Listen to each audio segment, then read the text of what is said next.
네, 이번 기사는 약간 예전에 제가 좀 즐겨 찾던 식단이나 이런 또 치매 관련 이렇게 섞여 있는 기사입니다. 네, 3살 식단으로 치매 예방. 이건 약간 어그로고요. 일단은 그 식단을 이제 생애 주기로 추적을 해서 나온 결과가 청년기나 이제 중년기 때 식단이 작년 노년으로 갔을 때 이제 치매 발병률을 좀 낮춘다, 이런 기사 내용이었습니다. 기사에 따르면 최근까지 이제 이루어졌던 어떤 식단 연구, 치매 예방되는 식단 연구는 60대나 70대 대상으로 했는데, 이번에는 이제 전생에 걸쳐서 뭐 3세에서 70세까지 그 생애 추적을 통해서 어떤 식단이 그 치매 발병률을 낮출 수 있을까, 이런 것들을 연구해서 이제 나온 결론은 뭐 결국 뭐 좋은 식단은 아니지만 좀 항산화 성분이나 불포화 지방이 함유된 식물성 식품이 식단에 포함될 경우 뇌 건강에 도움이 된다라는 결론이 나왔습니다. 어쨌든 저도 전직 다이어터로서 이제 퇴물 몸뚱아리, 뭐 몸이 좋았던 적은 없었지만 그래도 체중은 최소한 줄였던 경험이 있는데, 그때 한창 이제 식단, 여러 가지 식단에 대해서 많이 찾아봤어요. 뭐 실제로 하진 않더라도 저는 이제 최종적으로 했던 건 이제 간헐적 단식을 통해서 운동이랑 병행해가지고 했기 때문에 플러스로 이제 저탄수화물 위주로 식단을 좀 꾸렸었습니다. 근데 저탄수도 이제 뭐 보디빌더들이 하는 진짜 저탄 방법이 있고, 우리가 흔히 유행했던 뭐 저탄고지, 지방 섭취를 높이는 방법, 뭐 이런 것도 있고 정말 다양합니다. 그러니까 뭐 식물성 다이어트도 있고, 뭐 동물성 뭐 단백질에 의존하는 위주로 먹는 그런 다이어트 있고, 수많은 식단이 있는데 이게 지금 뭐 치매나 당뇨나 다이어트나 모든 이런 지금 식단과 관련된 건 어떻게 보면 질병 예방에 따른 연구 결과이기 때문에 수많은 연구 결과가 있습니다. 뭐 스포츠 사이언스 분야에서도 많이 이루어지고 있고, 지금 나오는 치매 예방 단계나 뭐 당뇨에 관한 요런 쪽들, 어떤 심근경색이라고 하면 뭐 심장 관련 질환들, 심정지 위주 이런 것들, 심정지가 아니고 아무튼 어떤 심혈관계 질환, 죄송합니다. 심혈관계 질환 관련해서도 아무래도 되게 주요 사항이겠죠. 뇌질환, 심장, 그리고 또 당뇨, 뭐 다이어트, 뭐 스포츠, 이게 다 주요 돈이 되는 부분이죠. 그래서 해당 분야에서 가장 최적의 영양학적인 조건은 무엇이냐, 결국은 어떤 식단이 정말 효과적으로 뭐 치매를 예방하든 뭐 혈관계 질환을 예방하든 뭐 당뇨를 예방하든 뭐 다이어트에 도움이 되든 뭐 스포츠 사이언스에 도움이 되든 뭐 모든 게 다 도움이 될 만한 다 다양한 식단이 있겠지만, 여기서는 이제 치매 예방 관련 뇌 건강에 적합한 이제 식단으로 나온 건데, 결국은 이런 연구 결과에 개입되는 그 연구 비용은 식품 관련 회사도 꽤 많이 개입될 수밖에 없죠. 자신들이 생산하는 식품이 치매, 당뇨, 뭐 심혈관계 혹은 뭐 다이어트, 뭐 어떤 스포츠에 뭐 다 적용될 수는 없더라도 어느 한 군데에는 분명히 타겟이 될 수 있으니까 엄청난 자본들이 이 연구 결과에 달려 있기 때문에 굉장히 많은 자금이 들어가죠.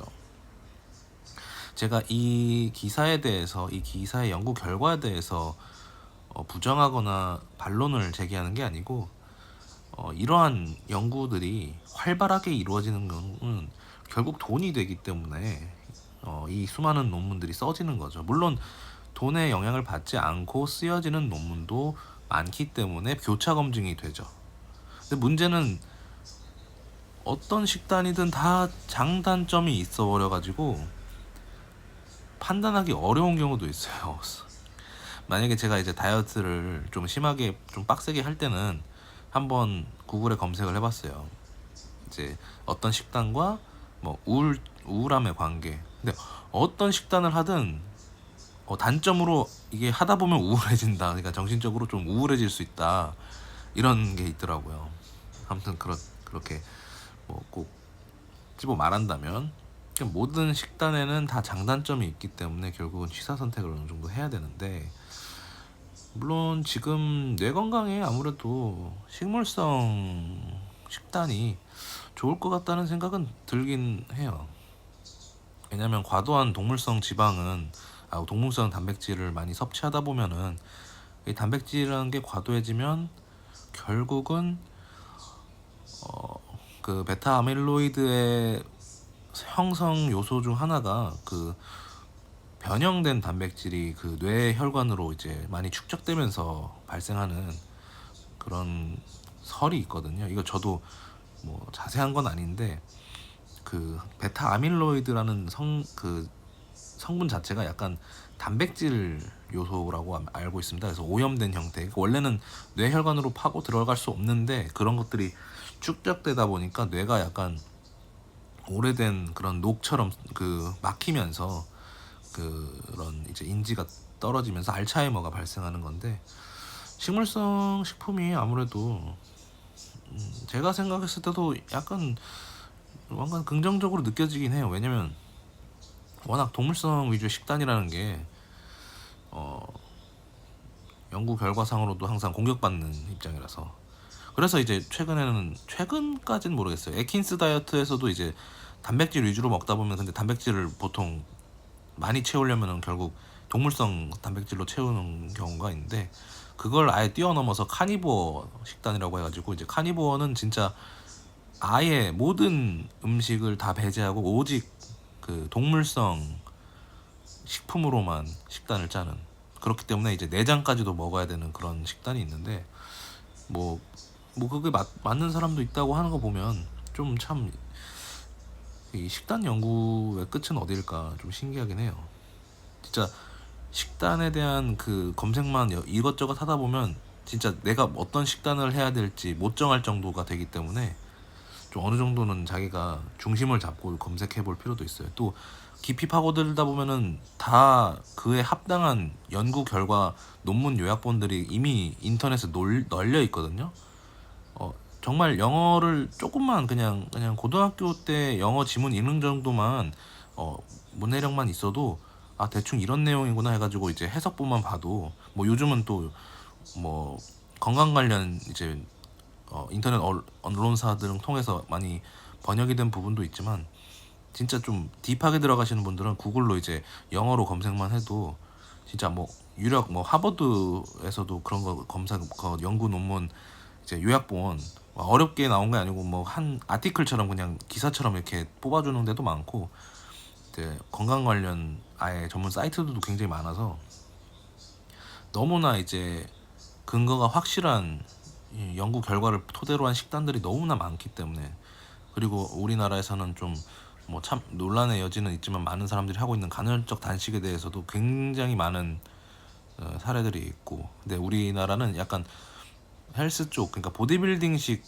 다이어트나 식단에 대해서 더 긍정하기 때문에 간헐적 단식은 아무래도 근성장에는 큰 효과는 없긴 하죠. 그러니까 원래 근력이 있는 사람들이 간헐적 단식을 하면 유지를 할 수 있는 정도는 되는데 근성장까지 하는 거는 조금 어렵죠. 왜냐면 어떻게든 인슐린을 자극해서 최대한 그 근성장을 해야 되는데, 간헐적 단식은 인슐린 분비를 최소화해야 하는 부분이라서 보디빌딩식 식단하고 이제 그런 부분하고는 좀 맞진 않죠.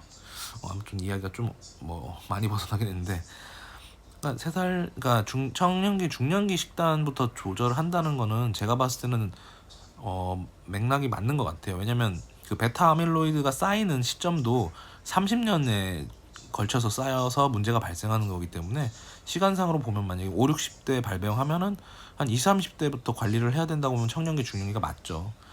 그래서 어느 정도는 설득력이 있고, 또 식물성 식단 자체가 아무래도 우리 몸에는 그래도 좀 과부하가 덜 걸리긴 하죠. 동물성 단백질은 아무래도 좀 몸에서 이제 활성산소도 많이 만들어내는 게 약간 느껴지기 때문에. 하지만 동물성 단백질이나 동물성 식품이 의외로 그 영양분 섭취하는 데 있어서 가성비가 좋다. 그러니까 식물성으로 어떤 식단을 짜려면 돈이 엄청 들어요. 이게 식물성 식품이 싸지가 않습니다. 차라리 값싼 닭다리 뜯는 게 우리 경제적인 그 물가에 반영된 식단을 짤 수가 있어요. 이게 참 안타깝죠. 이렇게 그래서 부유해야 웰빙할 수 있습니다. 좀 최저임금 노동자로서 집에서 닭다리 뜯는 입장에서 닭다리가 싼 이유, 제가 호주 네팔 친구들이랑 살면서 닭다리 부셔가면서 먹었던 이유, 동물성 단백질, 동물성 식품 위주의 식사가 우리 서민들에게 굉장히 경제적으로 맞다. 근데 좀 여유 있으면 치매를 좀 예방하고 싶다? 그러면은 마카다미아도 먹고 아몬드도 먹고 좋은 그러니까 식물성 식품, 불포화 지방산 이런 거 섭취하려면은 되게 고급스러운 그런 견과류 먹어야죠. 말하다 보니까 좀 씁쓸해지네요. 또 식단 얘기하다 보니까 또 퇴물 다이어터로서 또 흥분했는데, 아무튼 식단은 중요하고 분명 그 30년 주기, 베타아밀로이드가 쌓이는 그 30년 주기를 생각하면 이번 기사는 굉장히 설득력 있는 기사고, 또 연구 결과도 굉장히 매력적으로 또 생애 주기까지 다 추적 조사해가지고 나온 결론이기 때문에 괜찮은 기사 내용이고 흡족합니다. 그래서 근데 이게 좀 어려운 게, 우리 당장 코앞에 있는 건강도 지키기 어렵잖아요. 근데 30년 뒤를 생각하면서 식단을 조절한다? 저는 이거는 아마 되게 힘든 일이다. 진짜 건강 염려증이 있는 사람이면 아마 실현하겠다 라는 생각은 좀 들긴 하네요. 아무튼 재밌는 식단 이야기 좀 흥분해서 마무리가 되어 가는데요. 일단 또 재밌는 식단 소식 들리면 한번 또 이야기 한번 해보도록 하겠습니다.